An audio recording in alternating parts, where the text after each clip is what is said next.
Hi, fellow tea lovers. Settle in, because we've got a story. I'm Nell. And I'm Rose. And today we're bringing you the tea. Across eras. Well, hello. Happy Monday.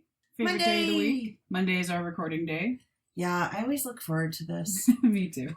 So I want to talk today about one of my very, very favorite performers of all time. Okay. Who is Tom Lehrer. And Tom Lehrer.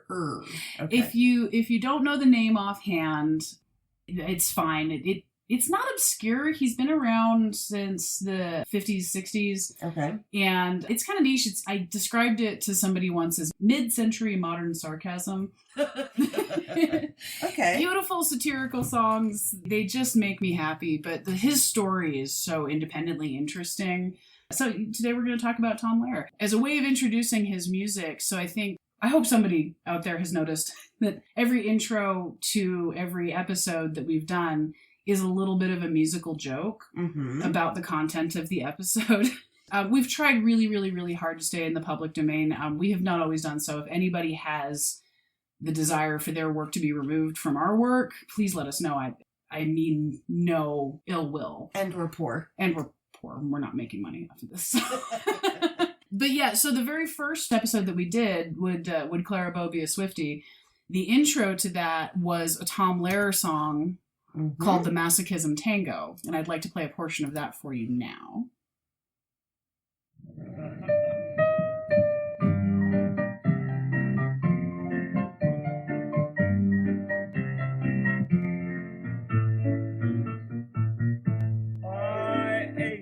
For the touch of your lips, dear, but much more for the touch of your whips, dear. You can raise welts like nobody else as we dance to the masochism tango. He looks so proper and jaunty doing his little piano. Oh, man.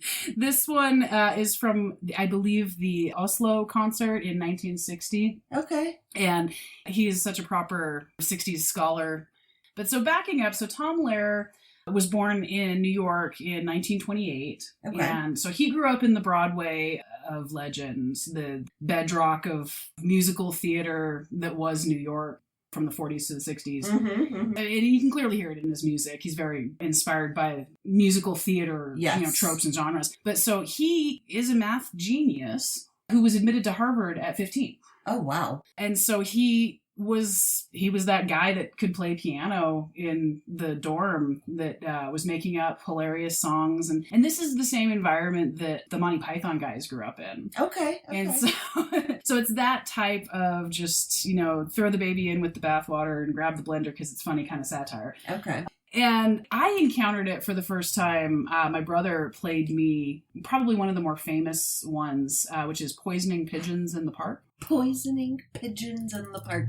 Okay. And I think I must have been 12. Okay. Played this for me. But I think in reading about his work, I think that's how everybody that really ended up loving his songs long term found it. It was somebody whose older brother had an LP or whose cousin had mailed them something and they were listening to it on the sly.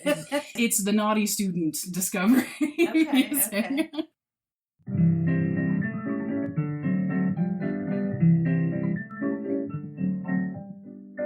Spring is here, a suckering is here. Life is skittles and life is beer. I think the loveliest time of the year is the spring. I do, don't you?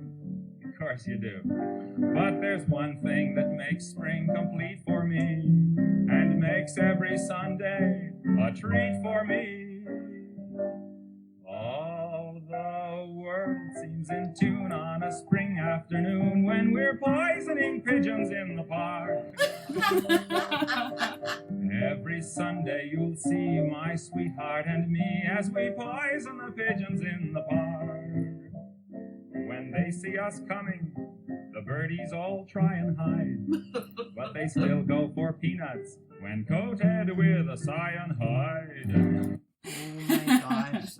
I highly recommend going and listening to all of his entire body of work, but we're just going to play clips today. Yes, and they'll be linked on our webpage. Absolutely. But that style, that reminds me so much of Langella Marshmallow. Oh, yeah. Yeah, I can see that. Was actually written as a parody to this style. Okay. Yeah. Not his specifically, but just like that kind of like twiddly piano, and just you're sitting in the parlor and you're having tea. And I love the combination of his just completely acid lyrics. Yes. With the acceptable society background.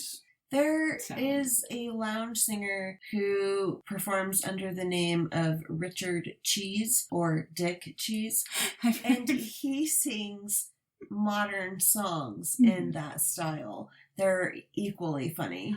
Yeah. Good lyricism really just elevates it to an entirely different degree, because anybody can be dumb funny. Everybody can make a fart joke, and clearly, as you've heard in our last ever episodes, people love fart jokes, people love poop jokes, that plays.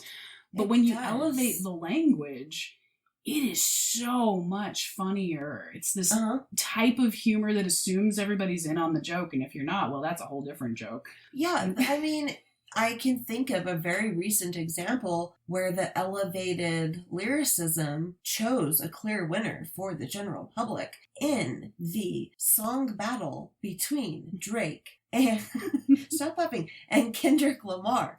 Kendrick Lamar clearly won. Like, his lyrics were amazing. I have no strong opinions on the winner of this battle, but I yes, believe you do. Drake is odd. That's no dispute, because I always think of him as the Degrassi kid, because I didn't really pay attention afterwards. So. See, I didn't watch Degrassi, so look, just do a Google that says, why is Drake strange? Okay, that's all you need.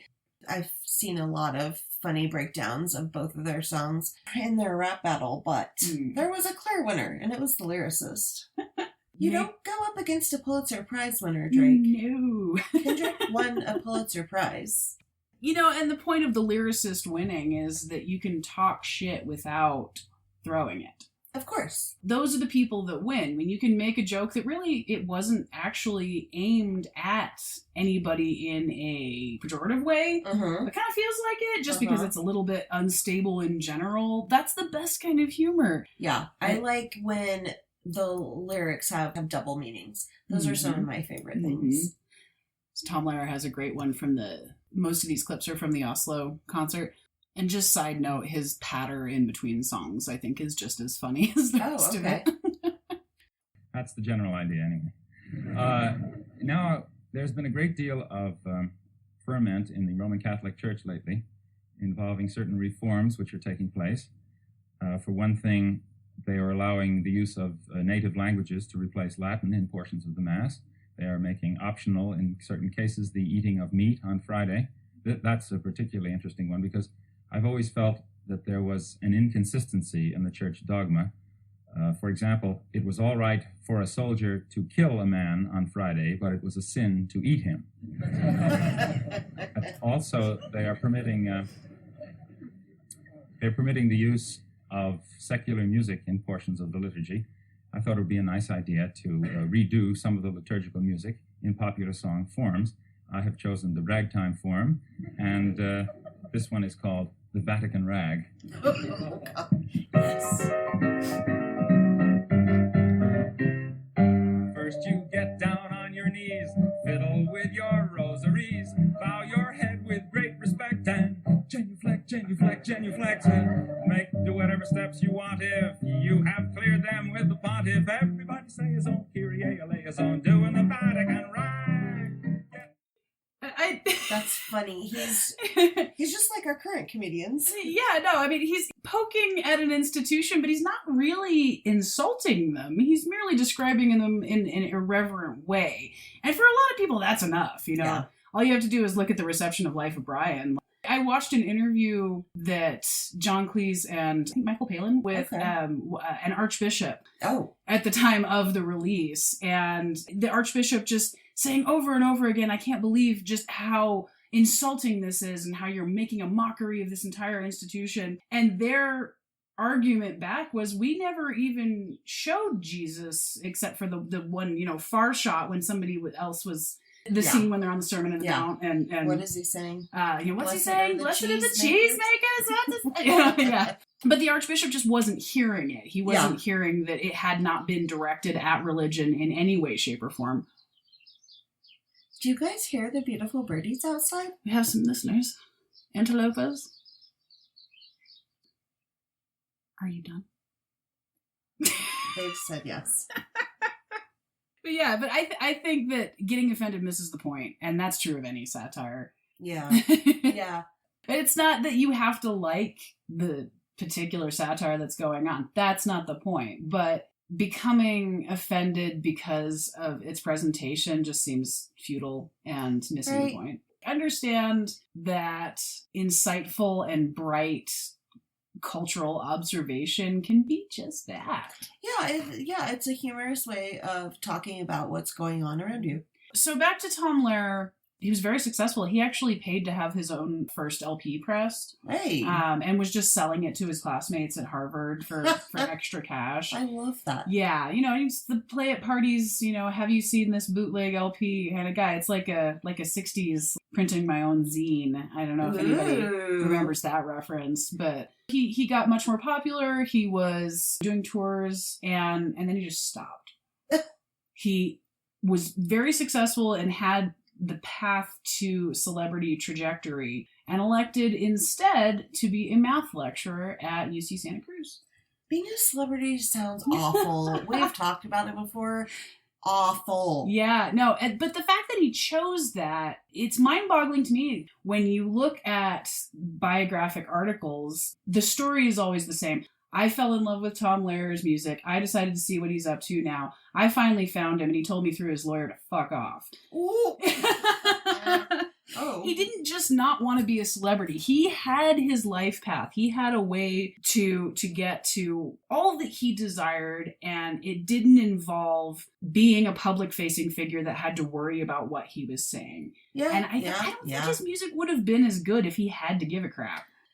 I mean, I can think of quite a few albums, Eminem, that were similar. Right. When you get to a certain point, especially in a music career, you're going to have producers telling you what to do. You're going to have people protesting about what you're saying. You're going to have this rolling snowball of celebrity that almost no one survives. It's so grody. I mean, Dolly Parton, I want to say she's done that right.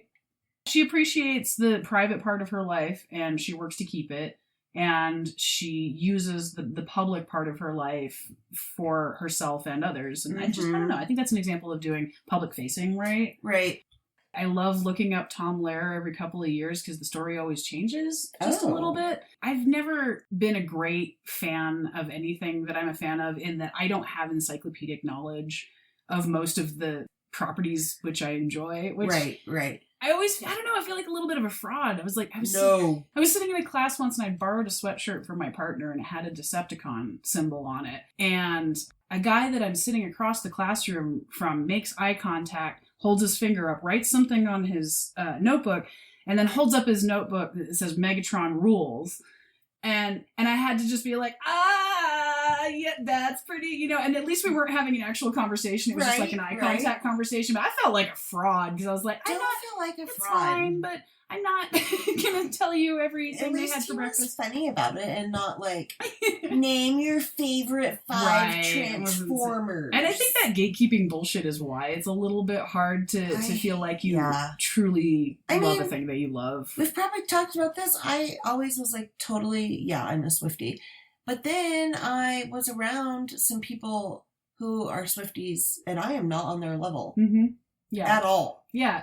It was really fun every couple of years, like, oh yeah, Poisoning Pigeons in the Park, and then listen to the whole album and then go looking for any biographic articles. And for a while it was just like, guy finds him, guy gets told politely or not so politely to screw off, man happily teaches math.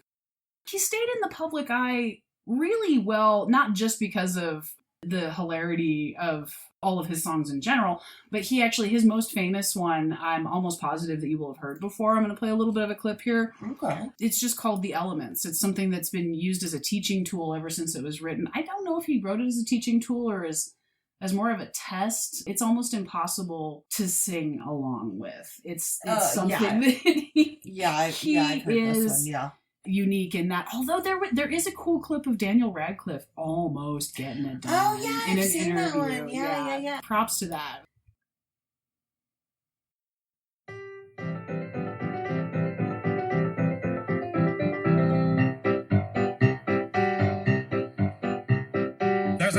arsenic, aluminum, selenium, and hydrogen and oxygen and nitrogen and rhenium, and nickel, neodymium, neptunium, germanium, and iron, americium, ruthenium, uranium, europium, zirconium, lutetium, vanadium, and lanthanum, and osmium, and astatine, and radium, and gold, protactinium, and indium, and gallium, and iodine, and thorium, and thulium, and thallium. Oops. Maybe he should do a cover of it. I guess he did come out and do a couple of live performances. He didn't throw it away per se, as just like, that's just a portion of my life. This is the other portion of my life. What I do love is that his class at UC Santa Cruz, he taught at MIT previously and then he moved to UC Santa Cruz, was what he described as math for tenors, like singers. Okay. And neither. Cool. Yeah, not graduate math. I mean, he's a math genius, clearly, provably, without dispute. And he's delighting in teaching math to people that don't really understand it. That's awesome. As a non-math person, I appreciate that more than you can understand. I got my undergrad degree because some amazing grad student decided they wanted to teach the history of math as a statistics course. Yeah.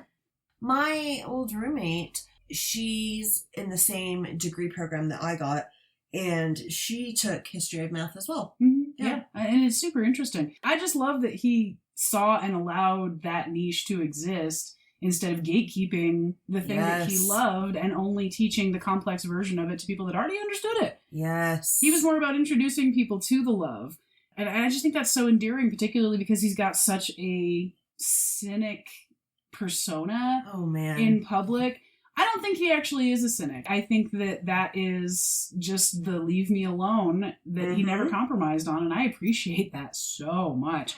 I think my favorite history professor was like that. His persona of a cynic was a persona. It was funny.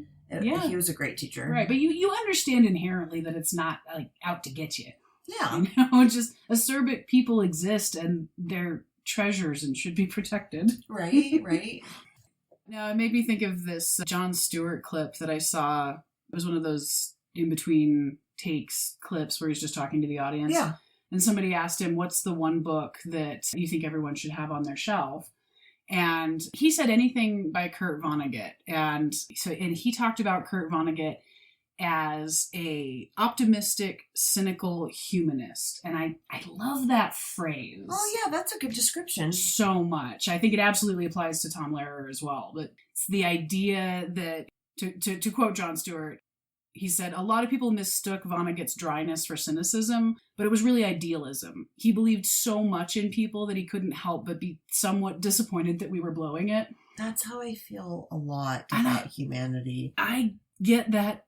We occasionally live in a really dark arc of history. I joke around that I feel like Petrarch just yelling in my tower about the shit century I've been assigned. Right, so rude.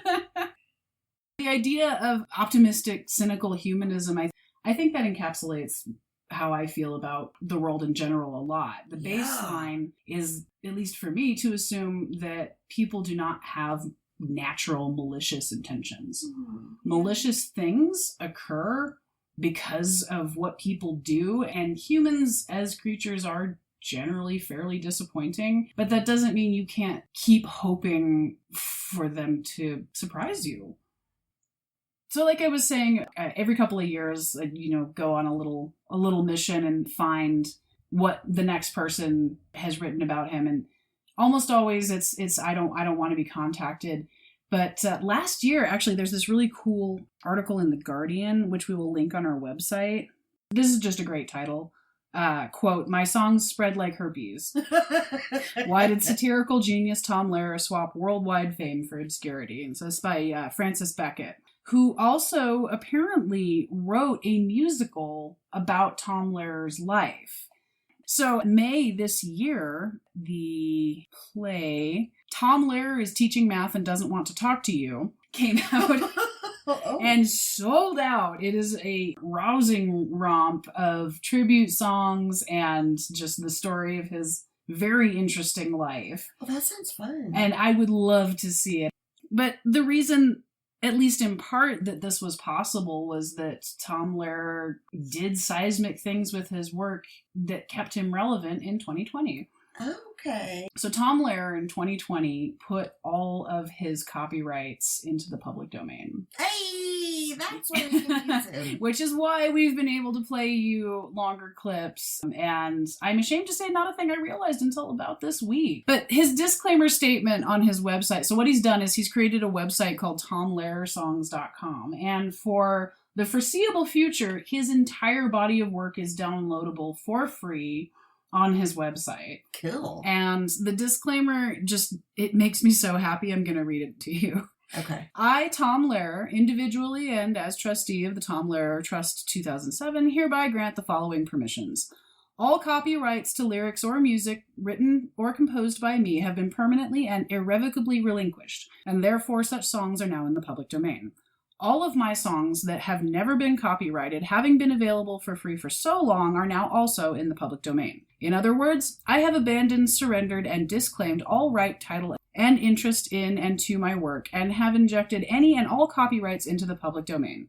Performing and recording rights to all of my songs are included in this permission. Translation rights are also included. In particular, permission is hereby granted to anyone to set any of these lyrics to their own music, to set any of this music to their own lyrics, and to publish and perform their parodies or distortions of these songs without payment or fear of legal action. That's fantastic. In short, I have abridged it a little bit. In short, I no longer retain any rights to any of my songs, so help yourselves and don't send me any money. Nice. Nice.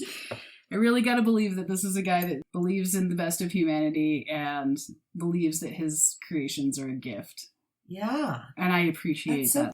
And I gotta come back to it. Sometimes the arc of history that we're living in feels a little bit dark. A little. But I, for one, am looking forward to the stark absurdity that must surely follow. Every time we've been in the mud, we have created some of the most poignant, hilarious, dramatic art that humanity creates. So, oh yeah, climb into the mud and bring your favorite book with you. Play some Marco Polo. Listen, Marco Polo. Oh, the inventor of the water game. Make up the dirtiest mud-based lyric you can think of. None of that makes the mud less difficult, but perspective is everything, and that doesn't have to present as relentless toxic positivity. Yes, please don't do that. Please. That's not what we're talking about. Anger and laughter and outrage and joy are all compatible parts. They can live in the same space, and I think the more that we recognize and remember that, the happier we're going to be as individuals. It takes work. It's not easy. One of my favorite quotes is Federico Fellini, the filmmaker. You have to live spherically, in many directions at once. Never lose your childish enthusiasm, and things will come your way. I love that. That's so nice.